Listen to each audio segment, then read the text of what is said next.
देखो लेसन 6 पढ़ाएंगे। लेसन 6 पाठ का नाम है गुणा। अब गुणा करना आप लोगों को आता है? आता है तो अच्छी बात है, लेकिन मैं आप लोगों को एक बार फिर से बता दे रहा हूँ ताकि जिसको ना आता वो भी सीख ले। इसको हिंदी में बोलते हैं गुणा, अंग्रेजी में बोलते हैं मल्टीप्लिकेशन। मल्टीप्लिकेशन हिंदी में बोलते हैं गुणा। अब गुणा चाहे 1 अंक का हो, 2 अंक का हो, चाहे जितना भी बड़ा हो, सब में एक ही नियम लगेगा, कुछ अलग नहीं करना है। इसमें क्या करते हैं, जैसे मान लो जिस अंक में गुणा करना होता है उसको बोलते हैं गुण्य, या अंग्रेजी में उसको बोलेंगे मल्टीप्लिकेंट।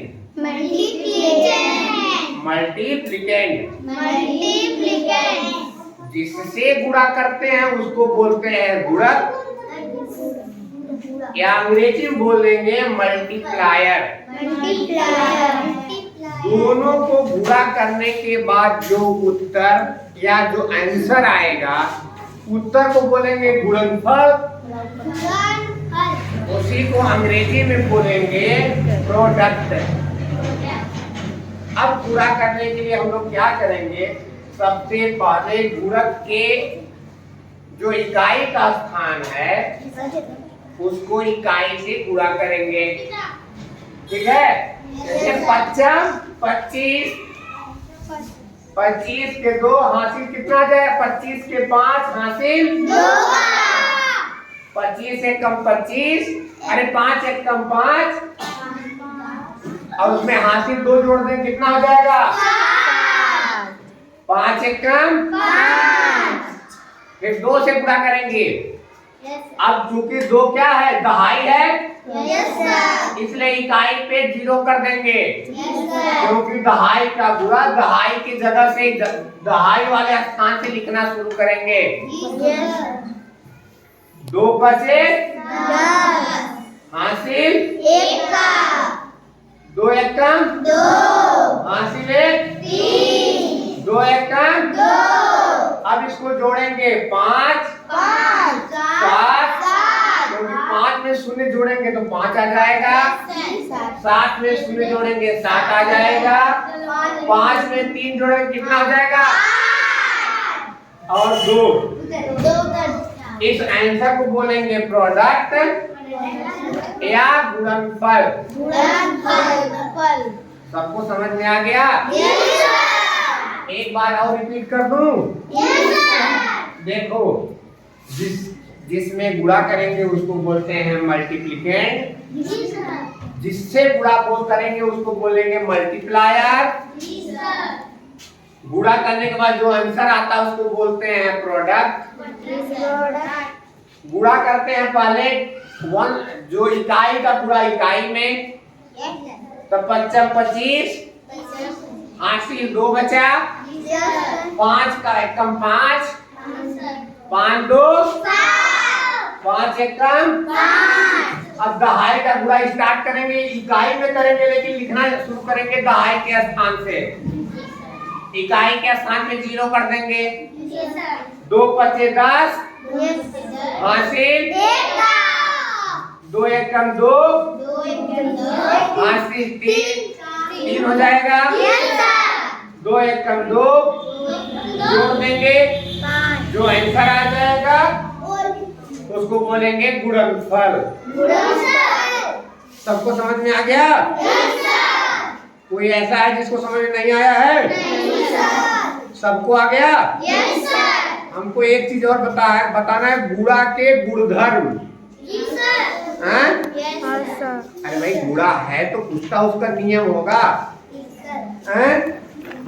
तो उसमें 2 चीज सबसे खास बात है। एक है गुणा में पहला गुणधर्म ये है, जैसे गुणा में जैसे हम 3 गुणे 5 कर दें कितना आ जाएगा, 3 बचे 15, 3 बचे 15 या 5 गुणे 3 कर दे कितना आएगा 3 बचे 15 यानी गुणा में अगर स्थान बदल देते हैं तो जो आंसर है उसमें कोई परिवर्तन नहीं है। यही नियम कहाँ लागू होता है जोड़ में। यही नियम जोड़ में भी लागू होता है ना। जैसे वहां में क्या करते हैं 3 में 5 जोड़े कितना आएगा 8। इसी तरह 5 में 3 जोड़ेंगे तब कितना आएगा 8। इसको बोलते हैं इसको क्या बोलते हैं इसको ये बोलते हैं कि अगर गुणा या जोड़ में अगर हम उसका क्रम बदल दें एक संख्या के स्थान पे दूसरी संख्या के स्थान पे पहली संख्या उसके आंसर में कोई परिवर्तन नहीं होता है। इसको अंग्रेजी में बोलते हैं कम्यूटेटिव लॉ। हाँ क्रम विनिमय मतलब क्रम बदलने से कोई परिवर्तन नहीं होता है। दूसरा इसमें एक है एक का गुणा करना है। जैसे किसी भी संख्या में अगर हम एक का गुणा कर दें जैसे 5 गुणे 1 कितना आ जाएगा 5 यानी किसी संख्या में 1 से गुणा करने पे उत्तर वही संख्या आती है यस सर। किसी भी संख्या में 1 से गुणा करने पर आंसर क्या आता है वही संख्या आती है। एक नियम इसका और है शून्य का नियम है। ये क्या था ये एक का नियम था। ये शून्य का नियम ये है किसी संख्या में अगर हम शून्य से गुणा कर देंगे तो वो भी शून्य हो जाएगा। मतलब हम तो डूबेंगे तुमको भी ले डूबेंगे। जीरो की सबसे खास बात यही है जीरो कहता अगर मेरे साथ आओगे तो मैं भी गुणा के साथ गुणा में अगर गुणा किया जीरो कहा भैया हम तो डूब रहे हैं तुमको भी जीरो कर देंगे।